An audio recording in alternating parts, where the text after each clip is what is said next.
everyone, I'm Vidhi, and today we are diving into a psychological experiment that seemed harmless but had hidden ethical issues. And I'm Gaurav, and today we're talking about the Robbers Cave experiment, a study that took place at a summer camp. Hello, my name is Ilhan. At first, it seemed like a fun camp experiment, but when you look deeper, it wasn't so simple. In 1954, psychologist Muzaffar Sharif wanted to study how groups form and how conflict arises. So he brought 22 boys who had no idea that they were part of an experiment to a summer camp in Oklahoma. He split them into two groups, the Eagles and the Rattlers.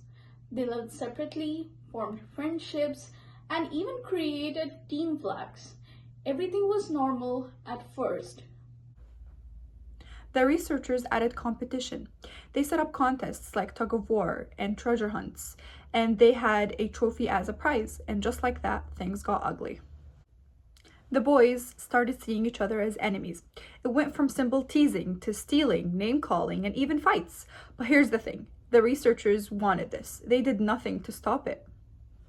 They weren't just observing behavior. They were manipulating it to create conflict.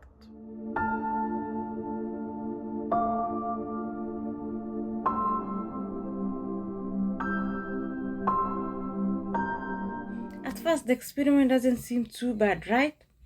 But when you look at the ethics, there's a huge problem. First, there was no informed consent. And second, the boys were psychologically harmed, as the researchers intentionally created a conflict between the kids to see just what happened. So, how could this have been ethically done? First, the boys and their parents, they should have known that they were in a study and they needed an informed consent. Instead of creating conflict, researchers could have observed real-life situations where conflict already exists.